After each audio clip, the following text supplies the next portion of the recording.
You win a gold medal, and the president of your country invites you to the people's house, huh? Now it's under construction, but he said, come on through. And he serves you a cold ass McDouble. Like, these ain't even like on set high frequency McDonald's pieces. This giving Uber Eats. It's giving, y'all send a staffer down there to them people's McDonald's. And if you've been to that McDonald's that's near the White House, it's one of the shittiest McDonald's you'll ever go to. Not McDonald's inspired, not you brought in a top chef and they made, all the things you can do with the power. That man never flexes his power and influences for the benefit of others. Like, this could have been, bitch, you could have pulled Ronald McDonald up out the grave, brought him back to life, duplicated him, and had him in the kitchen, shaking and whipping to feed them churn. And you gave them a petrified McDouble, a Big Mac, if you will, a bunch of lettuce wraps. You ain't even used your power to bring back all day breakfast. My God, I'm not gonna cap. I wouldn't shut up forever, but I would shut the fuck up for a little bit. If a bitch could get a steak, egg and cheese, bagel at 4:00 in the afternoon, you might have did something with an executive order. These people done trained their whole life to get items off of the dollar menu. My God. Y'all are being looked down upon, talked about. You putting your mamas on TVs to try to make us feel comfortable with you going there. And he fed you something that's going to have you shitting for 40 days and 40 nights. My God. We need a fighter. And I was so ready to vote for Jasmine Crockett because I love her. But I voted for Tallarico because we need somebody who can win. So yes, we need a fighter. There on multiple reasons. Good morning and welcome to Black Press USA's morning show, where we bring you the headlines and the culture as you see. This morning, our co-host riding shotgun is none other than executive producer, director, and has a voice in politics as well and a passion for it. Welcome, Michael J. Payton. Thank you so much, Nia, for having me. Good morning, y'all. That was something else, right? We're gonna get to Jasmine a little later, so we're gonna save that one. But that they not. All I can say is white folks ain't ready yet, and we tired. That's why we sitting. They not ready yet. But the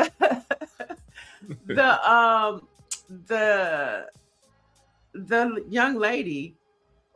The young lady that just spoke about the McDonald's and Donald Trump and the White House. What were your thoughts of him inviting the gold medal hockey team of the Winter Olympics to the White House for McDonald's? Well, I was all in until I realized it was just a McDouble and Big Macs. Like, now, if you would have brought back the McRib, I might switch parties. I might switch parties on y'all. Like, I ain't gonna lie, but I'm gonna be honest with you. This president is it's crazy because he always likes to parade himself like he's like this, the gold standard and all. But he's so, like, what's the word? It's like dumb. But like dumb. everything he does is like so like not like tasteful. Like all the gold in the White House, like that's just like not anyone who actually is like rich or knows like people who understand like art and they're not gonna have all that gold, right? Like you're not gonna serve the American Olympic team McDonald's. Like, listen, you like McDonald's, that's your thing, but like, come on, y'all. Like, not to mention that he has a full staffed culinary kitchen downstairs. And can have any chef come in and do something. Those young men deserve T-bone steak. They needed surf and turf, okay? They needed baked potatoes, with everything, whatever type of vegetable. They needed appetizers, right? They probably needed like a 5-course American meal or maybe Yeah. you want to mix it up a little bit because you were in Italy, you know. I mean, Right. come on, you got Get the creative. full, Get you have creative. but you have all of the resources in the White House to do it. You didn't have to go outside. You could have showed off your culinary staff. But that's what he thinks of the American people. Like, I think he just thinks that, you know, we're a bunch of fools and idiots, and like, hey, serve them this I'm not gonna call it McDonald's, you know, we're not gonna talk about McDonald's. It might be a sponsor, but you know, I mean, I think we deserve a little more than just some fast food for our Olympic team. Although after watching them celebrate with Cash Patel, you know, I damn near would just gave them you know, some Burger King, but that's another story. Well, the women, of course, has a little more respect for themselves. And I'm not mad at them for going to the White House because they should have that experience. But the women understood the climate. They understood what's happening to our nation, and they declined to go to the White House. They declined to go to the State of the Union. Donald Trump was notified that they declined, but yet he still was disrespectful to them and said they're coming. I said this yesterday, and I think Greer did that because she knew it was going to trigger me, because it was something about at the State of the Union, Donald Trump saying, and the women are coming too. They told you no. They told you no.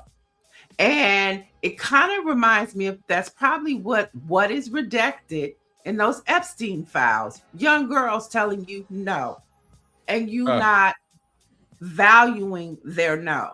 That's what that felt like to me. It's real triggering because when you hear one of our state congressmen, Ted Lieu, talk about it's in the files that Donald Trump molested young girl. He said it's in the files.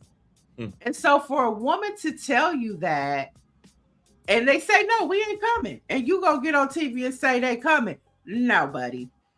You're exposing yourself. And then my second point is, thank God for hip hop and Flavor Flav. Okay. Hip hop always understands the assignment. Flavor Flav flew the gold medal women's hockey team to Las Vegas. Nice. During the same time. Nice. And showed them what a gentleman is, how to celebrate, and a good time. I just want to say, the fact that we've come to a place where Flavor Flav is the standard of decorum in America, and the president of the United States is feeding the Olympic team McDonald's. I think I don't know what twilight zone we stepped into, but I'm ready to wake up. Not to mention, Flavor Flav is not in the Epstein files. Probably like one of two people. I think it's me and Flavor Flav. The only two people are not in the Epstein files. Barack Obama is not in the Epstein files. So, neither is George W. Bush either, surprisingly. George W. Bush, not in the Epstein files. So, I mean, so good morning, chat. I see you guys are coming in and flowing in. Oh, Ryan Beans 117 says, neither is Biden. Biden's not in the mind. Yeah, keep them coming in. Who else isn't in the Epstein file? We can name 1 million people that's not in the Epstein files, okay? And they're not millionaires, trillionaires. Mm-hmm. They're not the wealthy. They're good old American people. Okay? That's what it is. It's a lot of people who are not in the Epstein files who are still in the Epstein files according to the internet, but that's another story for another day. That's another hot topic. You know, and that's the sad part about it. That's how they browbeat us, is because they'll put out a lie, and then if the person has the money and the resources and the time or cares about their good name, they have to fight it. And by the time the truth is ready, don't nobody want to hear it because they didn't already browbeated us with the lie. Well, they say, you know, the nobody cares about the truth if the lie is more entertaining. Scary times to live in. Scary times to live in. Let's get to our morning poll. Chat, are you ready for the poll? So a new study says Black Americans define family broader than any other group. Okay, everybody could be our cousin, that's my sis. So the poll today is, who do you consider family? Most times we know it's outside of our relatives. So is it A, your day ones? Is it B, your church family? Is it C, your neighborhood, community? Or is it D, your college experience friends, and like your sorority, your Divine Nine, your Lion Brothers and Sisters, your Greek organizations? So who do you say outside of your real family, who do you call family? Like, that's my cuz, that's my sis. Put it in the chat. What about for me? I would say it's D, my college friends, and my day ones. So it's A and C for me. What about you, Michael? My barber. Okay, so is that your day one? No, that's funny. No, it's just whoever can cut and give me the right lineup without making me look like Stephen A. Smith. You are family to me, I tell you. No, I think we could. I mean, Black folks, we define it very widely, man. I think anybody that's really that's like you down with and you frequently talk to, that's family. Like, I have one of my boys. We're like, you would swear we were actually brothers, but we, couldn't be further from it. But that's just how we are as Black folk. We have a very wide net, and I love that about us. Okay, so you're E, other, because it's not. You know what I'm learning about this poll, Michael, is that we don't never pick the options. We always go outside the option. No, we're not coloring in the lines. It's always, is there another option? Can we add an E? So absolutely. You added an E. Listen, I think Black folks made the secret menu at In-N-Out. That's what I think. Because I don't like we never gonna pick what's right there on the menu. Yeah. Oh, funny. Okay, so the chat did play along. So Dr. Marilyn says A and D. She says her day ones and her Greek friends and sorrows. And I guess brothers as well. Helen Brown says A, B, and C, her day ones, her church family, and her neighbors. I could see that, especially if you lived in a neighborhood, for more than 10 or maybe 5 years, I could see that happening. And then who else? Good morning, David Youngblood. Who do you consider family outside of your family? Is it your day ones, close friends, church, neighbors, or line brothers? So y'all keep chiming in about that. And we'll keep reading your comments.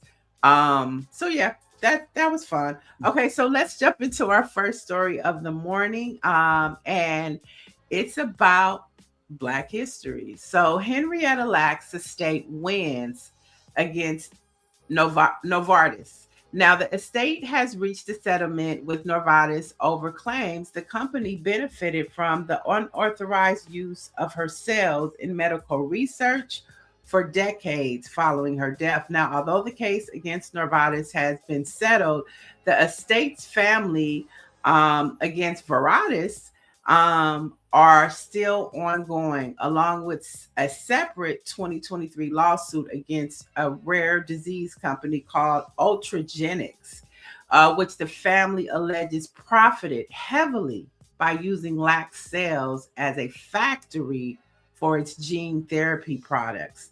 Now, back to Novartis, it's become the second biopharmaceutical company to settle with the estate, following an undisclosed 2023 agreement that resolved a 2-year-old unjust enrichment lawsuit between the family and Thermo Fisher.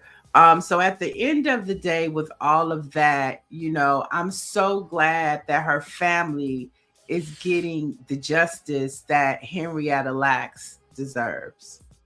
Yeah, amen. Amen. Yeah, stop using us for, y'all experiments, y'all. Like, come on. And what I was thinking about with this was, as we're celebrating this nation for 250 years, one of the probably the most significant breakthrough in our 250 years is Henrietta Lacks's genes. Think about that.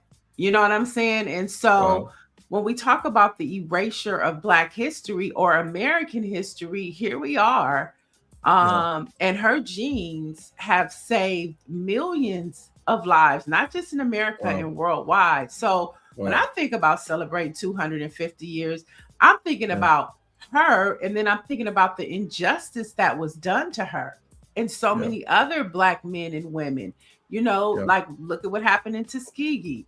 Look at what happened to one of my favorites, and her name is slipping my mind. I'm sick and tired of being sick and tired. Who said that? I mean, it's slipping my mind. Greer, put it in the chat. Put it in the chat for me. But that ain't Fannie Lou. Yeah, Fannie Lou Hamer. Fannie Lou, yep. It's early. Fannie Lou Hamer. It's so many people in our country, Black folks, that have suffered for science in this country. And so when we think about 250 years, you know, Henrietta Lacks is somebody that definitely deserves to be on a coin, a dollar bill, on the side of the Human and Health Services building at the CDC. You know, everybody needs to be celebrating her. Thank you, Fannie Lou. Fannie Lou. Dr. Mellon says our vaccines we have all are still being used. Yeah. I love it. Everybody's popping in Fannie Lou Hamer. But yeah, so this is huge for her family, a huge victory for her family. And I'm glad that they continue to hold these pharmaceutical companies, you know, to the table, because they're making millions of dollars. Think about all of the medicine that they make, that our families and our communities use, all based upon Henrietta Lacks, and they don't want to pay up. No, and then it's time for. I mean, it's really time for them to do that. As much profits as these pharmaceutical companies make, come on. I mean, they need to be paid. They need to pay beyond that, because that's another topic for another day. But I'm glad the families got their justice. Yeah, and there's a lot more that need to pay as well. And as we look at what's happening from the White House, Donald Trump now has a pharmaceutical company. Imagine that. I was during the State of the Union, I actually went on it and seen, and it's like, it looks like one big scam. It's really just one big scam. It doesn't even seem like a real thing. But if that's your answer to Obamacare, Mr. President, try again. That's a great point, though. Obama brought us Obamacare, which was, healthcare for all, and that had its challenges because it wasn't as, affordable as we would have liked. But I think with any bill, you have to keep working on it. Absolutely. To get it right. And you have to keep amending it. But then you have a president that is not even thinking about affordable health care. He's thinking about how to make money with the pharmaceutical company. Well, I'm just, and I was in my group chat during the State of the Union, like, they've been talking about, Trump has been saying you're gonna replace it with something great. Okay, well, it's been like 15 years, y'all. Like, where's the replacement for Obamacare, or what's your plan? Because right now it seems like the Obamacare, which by the way was a Republican idea, by the way, but they have to hate it because Obama's name is in front of it, or they put his name in front of it. But truthfully, all you can do is build on what Obamacare has already done, the Affordable Care Act, because what else can you do? I would love to see their plan, but I don't think they have one. No, and they don't care. But I don't even think it's about a plan anymore. Like, the hoods are off. They don't care. They're not even really. They're trying. Their main conversation right now is how to fund ICE, not the American people. It's how to fund ICE, which means that Kristi Nomi will continue to ride on lavish private jets. Her higher ups will continue to live on military bases. I mean, it's just a straight money grab for them, and they're not hiding it. And what's up with these? I gotta do some more research, but these Trump accounts that they're pouring all this money into for kids allegedly. I'm like, that sounds like a big grift waiting to happen. But Right. It's clear this administration and Trump's whole thing is about lining his pockets, lining his family's pockets, and he could give a damn about the American people. And it's it's evident in the way he's treating the U.S. team, right? But it's also evident in the policies they make every single day. I mean, this is it's some rough times we're living in, but here we are. Right.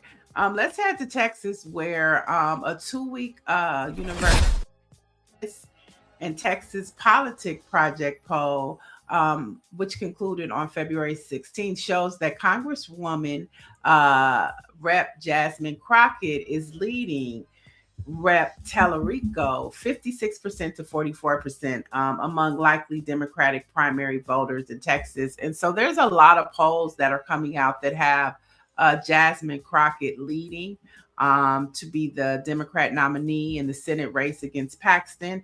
And so, I mean, I think this is good. I think you don't celebrate. You keep pushing. You don't forget the polls. And then we saw, Miss the white woman that was on earlier crying because she couldn't vote for her. And it kind of just reminds me, that's just kind of where we are now. They feel bad, but I don't think it's bad enough. Yeah, I mean, it's crazy that people will limit themselves because of their perceptions. And by the way, it gets done on even with us sometimes too. There's some of us who I remember during the 24 election, they were like, well, I heard some of our folks saying that I love Kamala, but she can't win. We set ourselves up for failure. That's already how other folks are thinking anyway. So we can't think like that either. I mean, I think Jasmine Crockett is probably going to win. She should win. I mean, she is like the voice of the consciousness, I would say, of the Democratic Party and the voice that we need. You may not agree with everything that she says. I certainly don't, but I definitely think that her voice is necessary. And I think that we need that kind of disruption. We need somebody that's really going to speak truth to power. And love to see her in the Senate, and also love to see Texas eventually make that transition to blue. Please. Yeah, definitely. I think I love how we see her moving throughout Texas from HBCUs, to local shops, which is what you do pretty much. It's pretty standard when you're campaigning. Did you want to say something, Greer? Yeah, I want to say that at this point, I think that we need to move. We got to just be like, F it. We ain't got nothing to lose. With everything that they are doing right now, with all the rollbacks, I mean, this man had a State of the Union, and even though we know that DEI did not benefit us, they think, and their constituents think that they do, and people stood up and cheered, right? Yeah. So we need to come to terms with the country that we live in, and so there's strategy, and then there's what's really happening, right? So to walk into the booth and say, well, she can't win. That white woman's tears was just like, you've been around. You've been doing this. You know what I mean? This ain't the first time you've done this. You did it when Kamala was running, and how, listen, you got white privilege. Why would you be scared about any damn thing? Right. You know what I mean? Yeah. I just feel like, like right now we start talking about strategy, and what we're seeing with Democrats doing nothing. Yo, my G, I'm not respecting none of them. And we've been, me and Neil been going offline how they did, our man Al Green, how they let their brothers, he stands on business, and these men sit there, these black men sit there and watch him be surrounded. He was down for it. So I have no feelings of wanting to be soft about nothing. Yeah, right. I mean, you wanted to say something, Michael? No, I mean, I'll just say, to Greer's point, I think that you see a lot of people just sitting on the sidelines, not doing anything. The Democratic Party overall feels very, very weak. And I say that as somebody who's voted Democrat my whole life, but it feels very weak right now. So even though, like I said, I may not, sometimes you don't always have to agree with everything somebody says, but I definitely love the, like, yo, let's get in their face and let's be abrasive. We need that energy, because trust me, the president and the Republicans, they're doing that, and they're speaking to real people. And I feel like people like Jasmine Crockett speaks to real people. Now, I will say this though, because with that poll, that 64%, that's not just black folks, right? That's not just black folks in that poll. Yeah. Mm-hmm. 56. That's white folks too. That's Latino folks too. That's everybody else too. So also, I feel like sometimes we as black folks, we need to also realize that there's always going to be, we just had not our governor, but the governor of Maryland was not invited to the damn governor's dinner with the president. Why?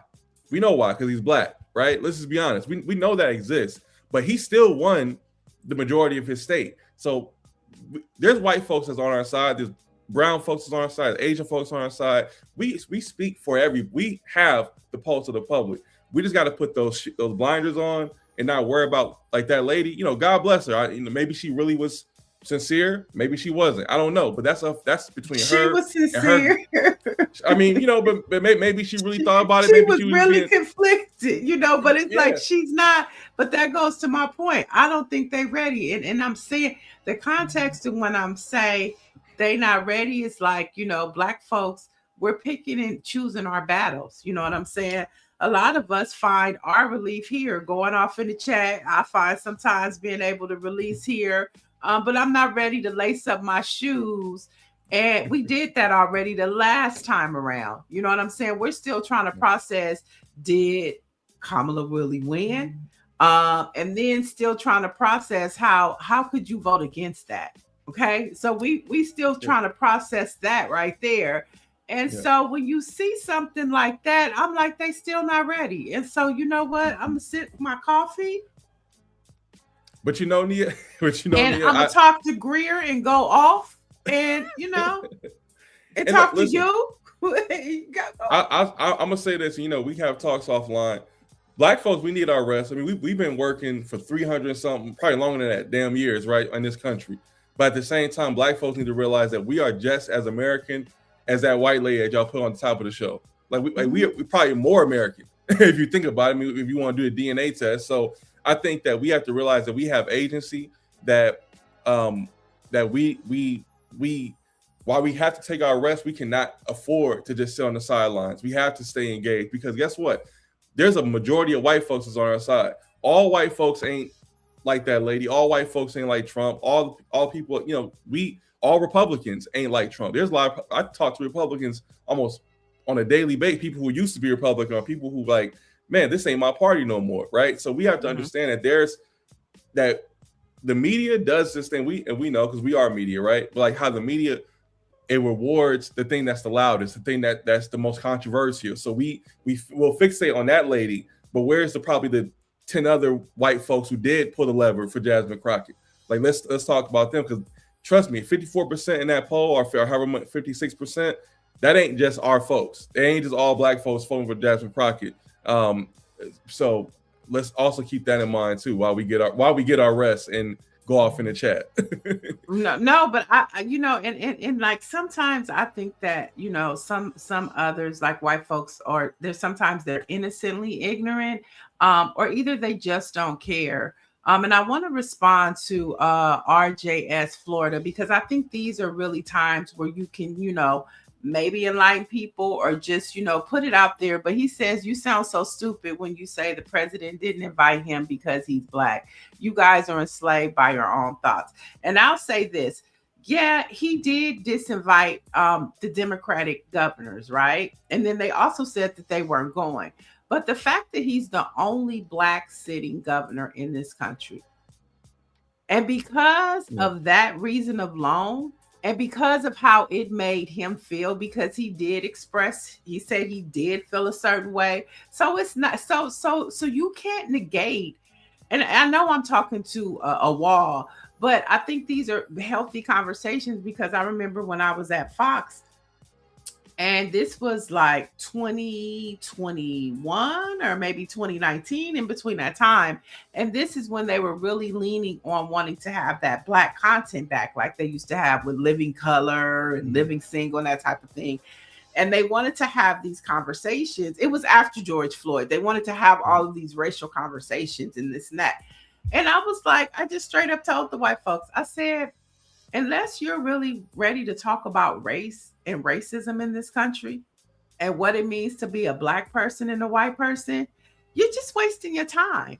And I think I find that true with a lot of white folks. They don't want to address the elephant in the room. They don't want to talk about white supremacy. They don't want to talk about racism. They want to tell us that, oh, you guys are living in the past. But at its core, this country is built upon systemic racism and white supremacy.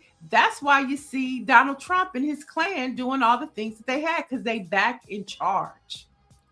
Well, I think, and to address the person, and it's important to have dialogue and have conversations, but at the same time, like some things are, when we start at the point where we're calling people names and all this other stuff, this is where we lose ourselves in I think the American discourse that we have right now. Mm-hmm. Governor Westmore was not invited. There was other Democrats who were invited. Just to be clear, right? Like that it wasn't just like he disinvited all Democrats, right? So one can only come to the conclusion. Well, we also know that he's a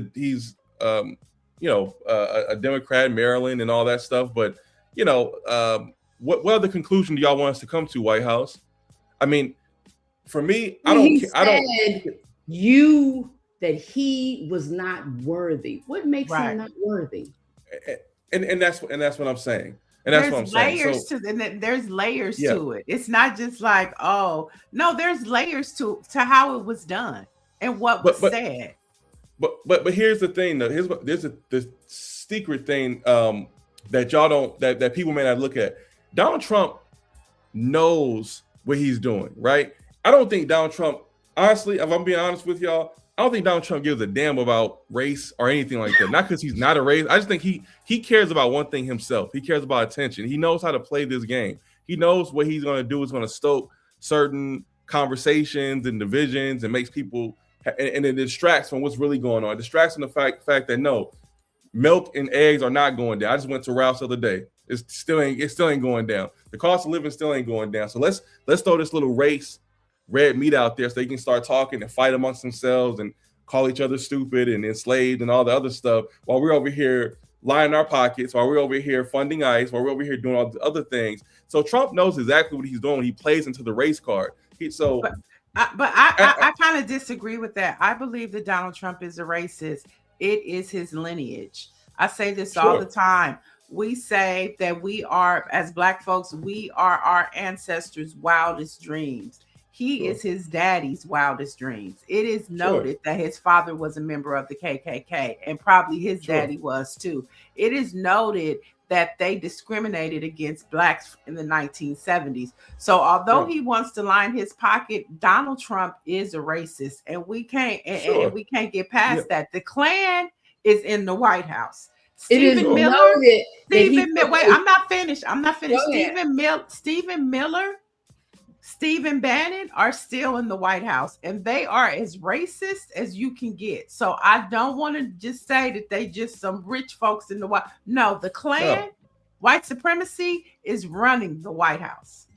It is noted that he took a full page ad out on 5 Central Park students. He had nothing to do with it, and called for their executions. It is noted that even after they were found not guilty, he still stood on the business of trying to criminalize them and still said that they needed to be killed.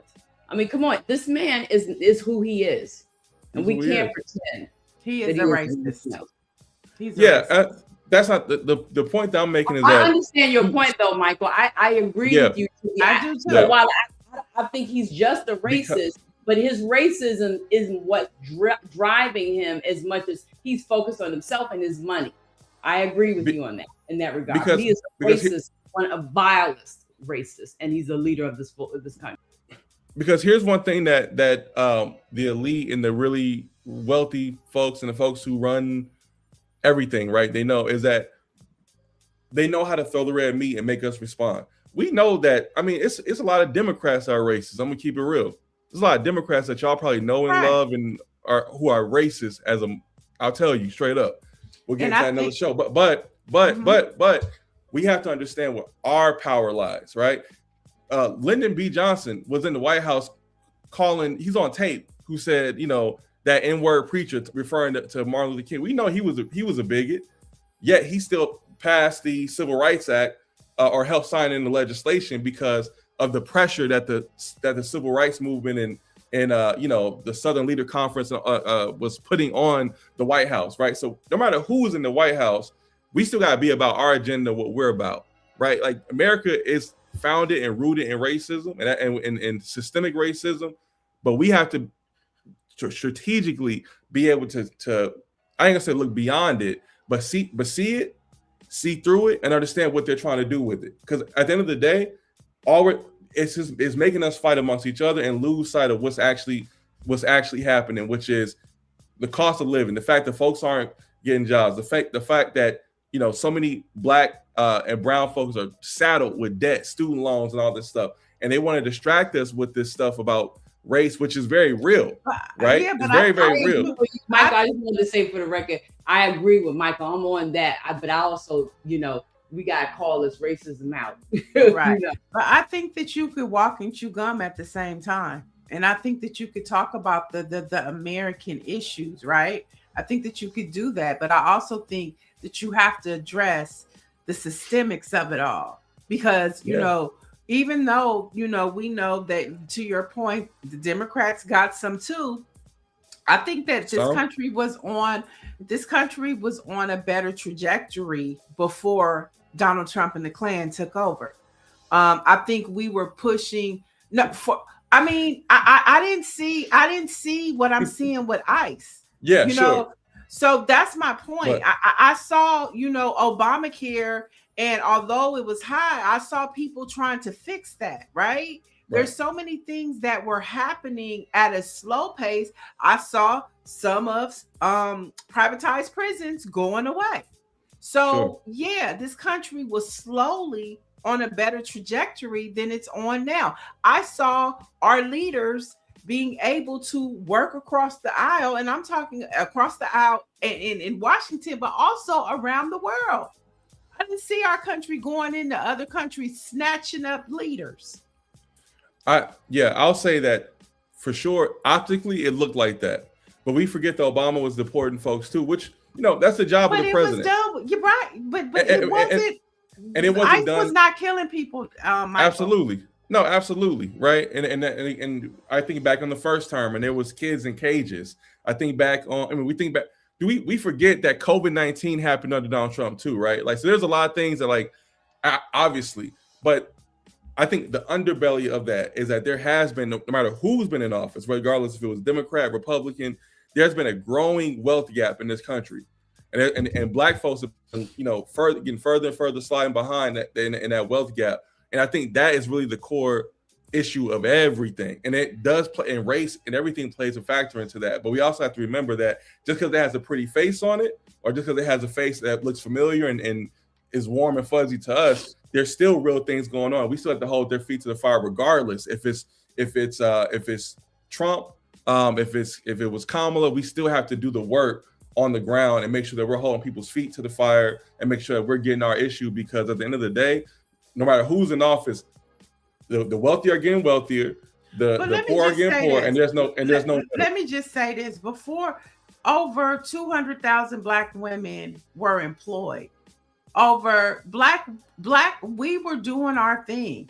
Since Trump has been in office, so I don't think So I mean, this is not that, okay? This nation is worse, way off, and it's going to take us years to get it back on its feet. I'd take a Joe Biden, a Sleepy Joe. I would take Sleepy Joe over Klan Trump any day. Absolutely. I don't know. We're not debating that point whatsoever. Like, obviously, I think that life would be slightly better under Democrats. But again, I say slightly because at the end of the day, we still have to do the work. We still have to build the infrastructure. I know the number very intimately. 300,000+ Black women lost their jobs just in the first year of this administration, right? Like, that's And a lot of that, when we look back at like 2020 and the aftermath of George Floyd, there was a lot of, folks. I mean, we just did a documentary, Nia, I'm sure we'll talk about it, but folks were pouring money into, hey, diversity offices, and let's do that, and let's be more intentional about hiring. I tried to warn people back then. I said, you know what, this is beautiful, we love it, but also let's remember, these companies are going to do what's best for their bottom line. Right now, it's culture, it's pop. You got Ashton Kutcher, you got Taylor Swift, you got all these folks talking about Black Lives Matter, and we need to be more diverse. The minute that pendulum swings, so are them jobs, and we've seen that happening. So the important thing is, and that was, Trump, Biden, whatever. And now we're back to Trump. The important thing is that we built our infrastructures, things like we have right here with BLACKPRESS. We got to continue to build that up. So even when the New York Times or CBS wants to fire all the Black folks, or NBC wants to get rid of their Black division, we still have places like this that we can go to and get information, right? So I think, again, we have to call out the racism. We have to call out that stuff. But this stuff has been brewing. It's been there. And guess what, y'all? It ain't going nowhere. It ain't going nowhere. So we have to continue to build infrastructure within this country, but without this country as well, right? So just keep that in mind, that while it's important to call it out, we also have to call in ourselves to make sure that we are building what we need to be sustainable on our own, and not just worrying about who's in the White House is ultra important, but also remember, it's who's in your school, your city council. It's also who's on your school board. It's also who's your mayor, who's your sheriff. So let's not lose sight of the fact that we still have an enormous amount of power in this country, and that we cannot allow just these ignorant things like the statement that the lady made at the top of the show, or these little things to lose sight of the fact that, you know what, all white folks ain't like that, and just like all Black folks ain't like the way some people think. We have to build coalitions and work across the aisle to get stuff done for our communities, to make sure we live in a country that we want to see. I think that's the beautiful struggle of the Black experience. That's where we learn, how to do this, from slavery and to freedom, to Reconstruction, getting through Jim Crow. I mean, civil rights, it goes on and on. So I think that's one thing that we do know. And you did touch on, local elections, state elections. And next Tuesday, this poll that we talked about for Jasmine Crockett, we're going to see if it's true or if they were trying to trick us, because you got to be careful nowadays with data. But March 3rd, there will be elections in Texas, North Carolina, and Arkansas. And so if you are in any of those three states, we encourage you to find out, pay attention to the mailers that are going to be coming to you. I know your phone may be blowing up with calls from candidates and ballot initiatives, but it's just to inform you and remind you of what's at stake. It's candidates that do you want a racist candidate, or do you want a candidate that is going to do the good of the American people? I mean, racism is on the ballot, y'all. And see, that's another, I swear the Democratic Party needs to hire me. I mean, racism is on the ballot. It is. So who you gonna vote for? Now, it might not be on this particular ticket for Jasmine, but this is the runoff between Democrats. But at the same time, if you look at her record and see what she's done, I'm not telling you who to vote for, but I'm just saying. But as a large, if you're in North Carolina, Arkansas, or any state, as we look at the midterms, do not forget that racism is on the ballot. And at this particular time, the R in Republican just doesn't stand for that. It stands for racism. Okay. So see, I'm telling you, I'm giving the Democrats game. The R isn't just for Republican, it's for racism. So if you want to keep this going, vote the R. But if you want to get America back on track, vote for a Democrat. No. That's unfair to I got a lot of Republican friends. That's not fair. All of them ain't racist. I mean, but if you are racist, you're probably Republican. the R in Republican, right? You can look at the State of the Union, Michael, and see what the R stands for. All right, that's just my 2 cents. So this show is about news, views, and opinions. So we're going to give you the headlines, but sometimes you're going to get our opinions. And and I'm entitled to have mine, just like Michael's entitled to have his, and our producer Greer is entitled to have hers. And most importantly, in the chat, you can be whatever you want to be. Sometimes we'll respond, and sometimes we'll ignore you. All right, let's go on and continue to talk about a little more politics. I thought this was a little fun, and like in the aftermath of Melania Trump's flopped documentary, news is coming out that Grace Jones and the Prince estate, along with Guns N' Roses, chose to pass on the film. Now, producers did manage to license music from Michael Jackson, Tears for Fears, Aretha Franklin, and the Rolling Stones. But the story that was trending yesterday was Grace Jones said, hell to the no. No, thank you. Okay. And, you know, she probably said it a lot more colorful than that. You know, she was probably offended. But so have you seen the Melania as a lover of documentaries and being a director? Did you watch it? Have you seen it?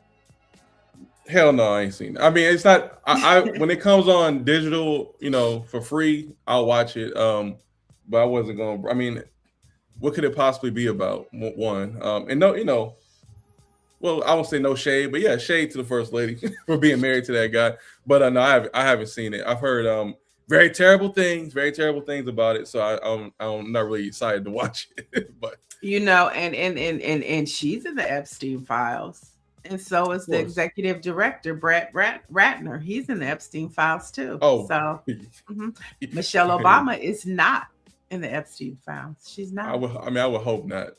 She's not. She's not. I'm just saying. Valerie Jarrett. She's not in the Epstein files. She's not. And so moving on to some more pop culture news, Brian McKnight is suing Urban One, the Ricky Smiley Show, and radio host Karen Clark. At first, I thought this was the gospel singer, but this is not. This is not Karen Clark Sheard. Okay, it's not her. Now, the R&B veteran has officially filed a defamation of character lawsuit targeting the Ricky Smiley morning show and North Carolina radio personality Karen Clark. Now, the legal action stems from ongoing public commentary regarding McKnight's highly publicized and fractured relationship with his biological children. Now, McKnight is seeking $25,000 in compensation and damages for each claim, as well as punitive damages. So neither Ricky Smiley, Urban One, or Karen Clark has responded. And of course, Urban One is the parent company, which is owned by the legendary Kathy Hughes and ran by her son, Alfred Liggins. Thoughts about this? I mean, it's just, we live in a world that you can sue for anything. If you're a public figure, and I'm always a little tight about this because I feel like just because someone is a public figure or a celebrity doesn't mean that they should be subject to certain things. But this has been a very public thing with his family, and you know, the suit for defamation, like that's crazy. I mean, it's like when Drake suing Kendrick Lamar and his record label over not like us. Like, come on, like this is the sport. This is the game that we live in. Like, so if that's the case, I'm gonna sue the guy in the chat for calling me stupid earlier. We just suing everybody. Let's do it. Like, that don't make sense. Come on, y'all. You know, I found this interesting because I'm sure that there were jocks at iHeart talking about this same story in the same capacity. So why would you pick and choose the black-owned media because company? we like to eat our own. It's easier to come after people that look like yourself. Because go out. I'm sure it's no limit to how many folks were at iHeart and all the other big stations. Cumulus, that we're talking about it. Come on. But you're going to go through Urban One. And I think that's part of one of our Black folks' superpowers is that we see things from different lenses. You know, because white folks have had white privilege all their life. Greer hooked me to a podcast, and it was talking about, this guy was just saying, I just want Black folks to be free. I don't want us always to have to worry about the next hustle and how to put somebody on. When white folks that, you know, if they want to take a year off from college and have a gap year, if they want to, you know, they don't have the same, you know, thought process sometimes as we have, or the same lens, because they don't have to have that experience. And is that fair to say white folks, or is just like privileged, wealthy and financially privileged folks? Because I know a lot of black folks take a gap year. I'm like, how you do that? But that was just one. That was just one example. That was just one example of what he was saying. But I just, you know, they don't call it white privilege for nothing. You know what I'm saying? And there is a certain level of, they don't have to worry about if they get pulled over, if they're gonna get snatched out of a car. You know what I'm saying? For no reason. They don't have those same, you know, lenses or experiences that black folks have. So then when they say, oh, just get over it, or you're thinking too much about it, it's like, no, because our experiences are different. And I'm not asking them to, all I'm asking for is understanding. Oh, you're never gonna get it. And this is I'm not. So to take us off topic even more, you thought you got called stupid, Scott Davis, you know, like the name calling, and everybody be like, oh, just don't address it. It's fine. It's a chat. We could, you know, it's just like, this is how you have discourse and conversation. I'm not offended, you know. Right. I'm really not. And it's also about, I think, having, I think black folks. So we talk about white privilege, right? I subscribe to this idea. I have black privilege, right? Because I grew up with so much struggle, with so much trauma, with so much. You have to be built different to be successful in this. I got to be a little tougher than maybe my counterpart who didn't have to go through the things I had to go through, right? So for me, it's like, black folks in this country, we are traumatized. We have a lot of trauma. We have a lot of triggers that we have gone through, because historically, how can you not? I mean, we can just look at our recent history and how things. But when you reverse it, right, and you say, I got black privilege, because guess what? You might be, you know, if you're in college, you oh my God, if I don't get if I don't score whatever on this essay, on this test, my dad's gonna kill me. It's like, what? Well, just the fact that I'm in college, my mama loved me and she's proud of me, and that's the win already, right? So that's like it's not about like low expectations, but it's also about like, you have to be tough. You can get through not having an A. You can get through not being, you know, whatever these things that other people get stumbled up on, because you actually have gone through real ish. And I think that's what makes us tougher. So if we take those things and make it our superpower, and let's stop giving them all the.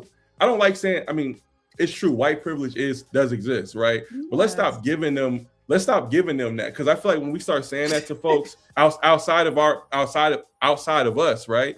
It almost feels like we're, I don't want to say diminishing ourselves, but it's almost like we're accepting the fact that we're not privileged. No, let's look at the fact that that we have certain privileges. That in our own community, some things that we can do that they can't do. And we gotta use that as our strength and our superpower to build up our confidence.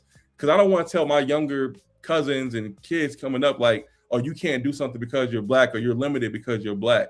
We have to acknowledge the fact that there is white supremacy, there is white privilege, but there's also pretty privilege. There's also height privilege. There's also intelligence privilege. There's also cool privilege. You know what I mean? Like you can get away with ish if you a cool, good looking dude that you couldn't if you was a not so cool. You know what I mean? Like it's things that so build up that confidence in us that we're not always looking at ourselves like we're down, or we have to, you know. But it's not even about, for me. I mean, we do have a lot of power, but look at what happened at the BAFTA awards. Delroy and Michael B. Jordan had all the power in the world, but that still cut Michael B. Jordan to his core, and it made his parents cry.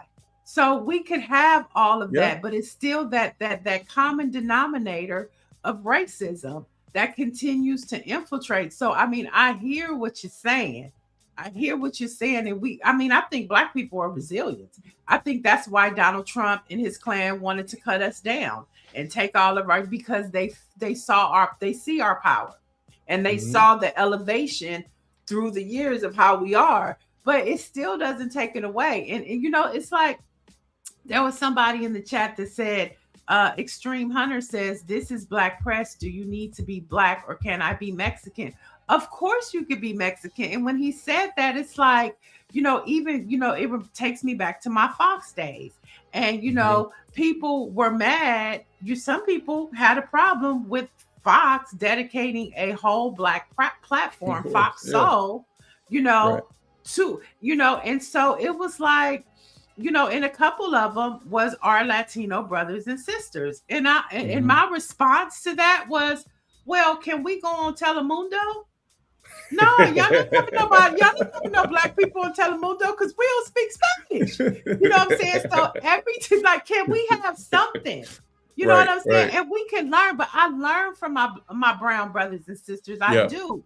But there's just something about our experience. It made me think of the Black National Anthem in the last lyrics, true to our God, true to our native land. But guess what? Blacks in America don't even have a native tongue. You know what I'm saying? We don't, African Americans, we don't have no language. You know, you want to call it ebonics, but you know, our brown brothers and sisters, they have Spanish, you know, Brazil, they have Spanish, you know, Nigerians, they have their I'm African. We don't have no native tongue because white folks stripped it from us. So so when we have these conversations, you know, we talk about racism. Let's be real about it. Right, and that's why I say, Neil, that Black Americans, African Americans, we more American than anybody because we like you said. I can't trace. I mean, I'm sure if I go in 23andMe, I can probably trace back to the Yoruba tribe, or so I can figure out where I'm from. I can figure out where I'm from distant time ago, but we like 3, 4, 5 generations in this thing, right? Like I'm as American as this is all I know. This is all my experience as a Black American is what I know, and so this is our native tongue. This is our native land, and so what I try to impress upon people all the time, especially our folks, especially when it comes to we're talking about elections, right? And when people say I'm gonna sit it out, it don't matter. It ain't our problem. No, it is our problem because guess what? The tax that you pay from your paycheck goes to fund those politicians, goes to fund that police department, goes to fund that fire department. Like regardless if you participate or not, your dollars, your resources, your energy is still going to fund this same thing. So like you gotta take care of like at the end of the day, you gotta take care of your house. Like make sure that the sheriff that's in your city represents with your values. Make sure that school board represents a school board that you want your kids to be a part of, right? Like, so I think the biggest thing that they've done, right, is make us feel like this ain't really our country. And that's why I say earlier, bring it back to Westmore and everything. It's absolutely, all that stuff is intentional to make us feel excluded, to make us feel like, we're not good enough, right? But it's there to make us feel like this ain't ours because they know if the vote wasn't that important, Neo, if our vote was not that important, why are they spending billions? I'm not talking about millions, billions, maybe trillions of dollars to make sure that we don't vote. Why are they going out of their way to make sure that we have to show ID and do all these things? I mean, it's like another jelly bean tax. They're going out of their way to make sure that we the jelly bean test, not tax, going out of their way to make sure that we don't vote because they know that every citizen, I don't care if you're Elon Musk or if you Elon me, one person, one vote. So we're equal there. So if you can make us not equal with your money and you can suppress our voices and keep us down and say, hey, don't go vote. That white lady who just there's a bunch of white people who are not gonna vote for Jasmine Crockett because they're not ready or she can't win. That's BS. Because look at that poll. She can win and she probably will win. So again, we just had to look past the okie doke and not be fooled by what these folks is doing, because it's on some straight Yoda reverse psychology Jedi mind trick stuff while making us think that you're second class citizens. That's why I don't, and I'll shut up after this. But that's why I don't subscribe to this idea of like calling out white privilege in public, because I'm like, what y'all are trying to do is make us feel like we still have to, even our white liberal allies. We have to still, we need a white savior to come and help us because we don't have privilege. F that. We got just as much privilege. Worry about where your dollars are going and worry about where your vote is going. And, mind your business. Take care of your family. Okay, I believe that right there because I could debate that, but we got to move on. Let's do some pop culture. Salt and Pepper have filed a notice of appeal after a federal judge dismissed their lawsuit against Universal Music Group.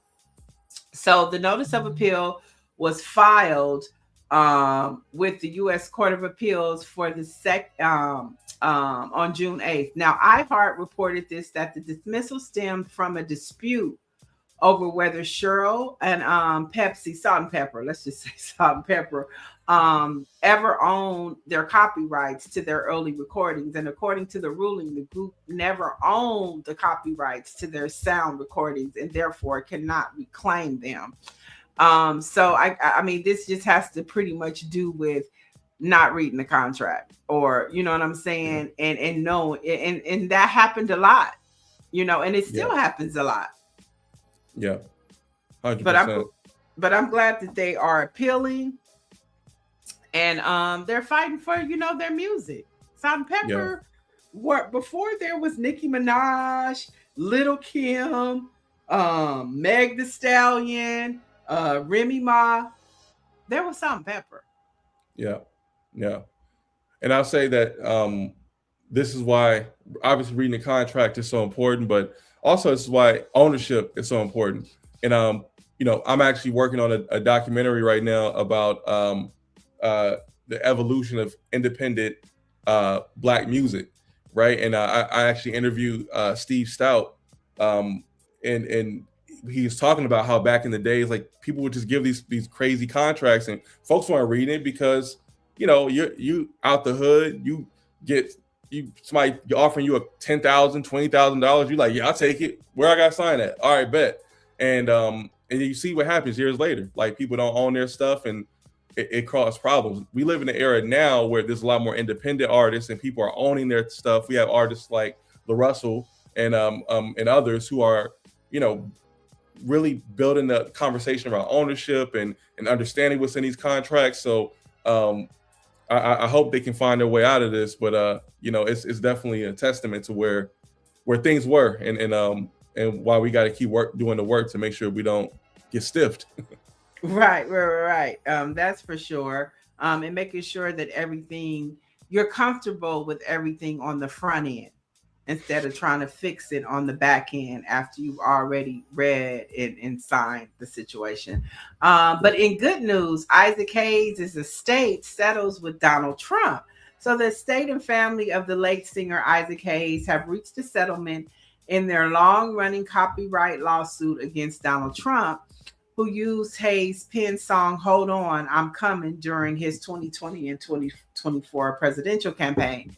Now, Isaac Hayes, the son, who is the owner of Fanbase, said he and the family are satisfied with the outcome. So somebody was able to hold Donald Trump accountable, and I need that story to be amplified. You know, Isaac Hayes' estate has held Donald Trump accountable and got some of that money that he's making from all of the American tax dollars that he's taken. You know, I'll take it. And last but not least, let's talk a little bit. You talk about before we wrap up and get into our Black Facts.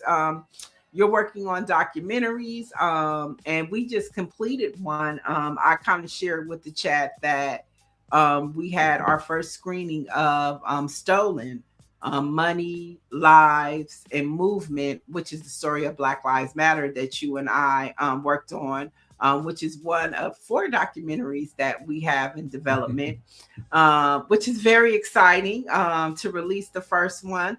And so how do you feel? You know, how do you feel about have you ever done the film festival journey before? Yeah, you know, I think we entered a couple of things.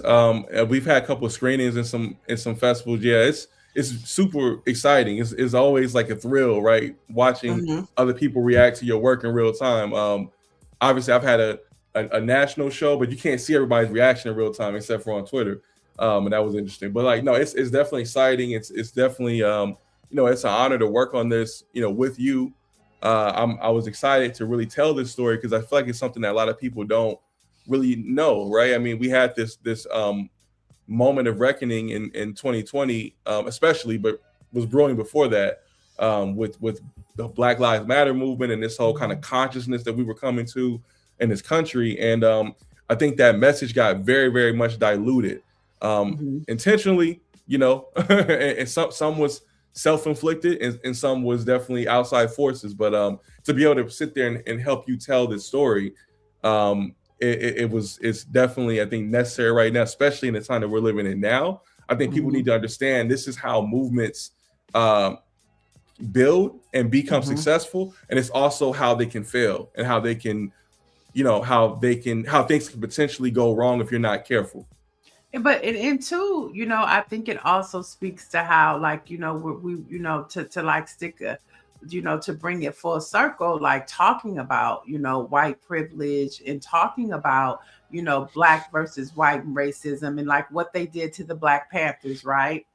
What they what Donald Trump still tried to do to even Dr. King by releasing those files, you know, what they do to our movements, right? What they've done to the Black Lives Matter movement. I mean, yeah, Patrice bought a house.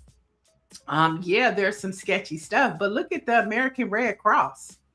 You know, over 60% of their administration costs goes to, I mean, of their fundraising goes to administration costs. It's not going to the people, but that's what they do. But you can have the Ku Klux Klan, you know, still have their federal status. You know what I'm saying? And then they can run mayhem. But you have a movement that simply says Black Lives Matter, and they try to destroy it and mess it up. I mean, and so, I mean, once again, it's just all about America and the divide between Black and white. It starts there. It's racism. And that, to me, that's a perfect example of white privilege. The Klan can have their status and they could walk around with hoods on if they want to at night. Black people can be hanged from trees today, to this day, and the police department is still classifying it as suicide. Yeah, I mean, it's just crazy. And I think it also speaks to not only just the divide between Black and white, but I think what's even more significant, I think, for us is the divide between Black and Black, because that's what you see even in this film. It's like they know how to pin us against each other, and unfortunately, it's so easy to do so. Something that's as beautiful, or the idea that was beautiful as Black Lives Matter. You know, if you look at what you know, and I don't want to sit here and crap on nobody, but like what the global network is doing, when you see it in the film, like that's not. I don't want to give it away, so I'm gonna be quiet. But like, it's not cool how they'll use the money or they'll use these things like, hey, we'll give y'all this, and then we're gonna take resources away from folks on the ground, right? And let's sow division between. Now we have people who should be working together. Honestly, grassroots and the global network should be in you know, one entity. You know, almost like a Congress. Hey, this is the Congress. I mean, this is the Senate. This is the House of Representatives. We working together. But it's so divided because it's so easy to do that with us, because we don't understand how some of these systems work. We don't understand how it works. That's why we can see. But Michael, how did it happen though? It happened because white folks, absolutely, you know, wanted to. So I mean, I get there is internal divide, but I think the bigger picture is, how did it happen? It didn't happen internally for Black with them. It happened because white people, the establishment, the powers that be, didn't like the rise of people saying Black Lives Matter. They didn't like the rise of, and even with the Black Panther Party. You know what I'm saying? Yeah. So you see all of these things. I mean, I get that, but I mean, the larger context is systemic racism in this country. Oh yeah, absolutely. But we also have some personal agency in this too, meaning like we don't have to let these things. If we can look at and understand the playbook, if we understand that's their playbook, right? Then we can see it coming. So I don't understand with the years of COINTELPRO, with the years of how they divided the Black Panther Party and all the even a lot of the civil rights groups were infiltrated and divided, right? The playbook is there. Ain't like we ain't seen this before. So how do we still allow this to happen today? And again, I'm not blaming, you know, I'm not just putting, but I'm always a big a proponent of charity starts at home. We know what they're doing. We already know what time they're on. So how do we project that, and then how do we project what's going to happen, and then be able to build infrastructure where they can't.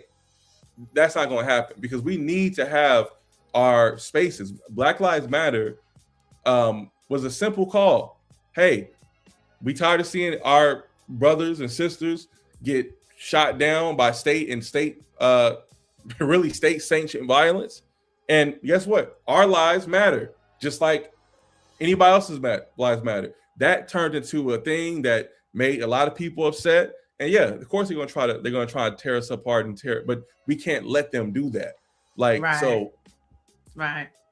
No, 100%. But this film speaks to that, and I think it's very powerful. And Neil, and we went back and forth. Job.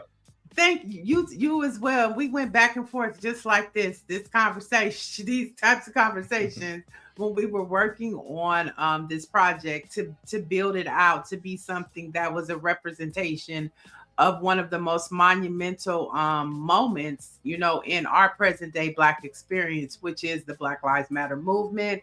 And so right now we're on the festival circuit, hopefully finding a distributor to be in your home or theater sometime soon.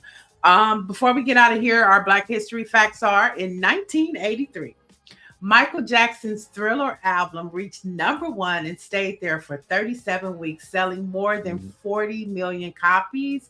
It was the #1 album in every Western nation. And put in the chat what's your favorite Michael Jackson song off the Thriller album. And finally, in 1985, just 2 years later, Tina Turner won Record of the Year, Song of the Year, and Best Female Vocal Performance with the million-seller album "What's Love Got to Do with It" at the 27th annual Grammy Awards. So those are your soundtracks for today: Thriller and "What's Love Got to Do with It." Michael, thank you for joining. Thank you for joining us today. Thank you, Neil. Thank you. This was fun. I could do it again. I could go all day. We can debate all day, and I love it though. This is amazing. Shout out to you for everything you're doing. Folks don't know how hard Neo works in front of the camera, behind the scenes. Amazing visionary. I'm blessed and privileged to have the opportunity to work with you, and you always sharing your platform with me, and keep doing what you're doing. You are one of the people that gives me hope that we're gonna be all right as a people. We're gonna be all right. Love collaborating as well, and we love to have you back. For the latest in Black news, you want to head over to Black Press USA, and we'll be back tomorrow with more news, views, and opinions.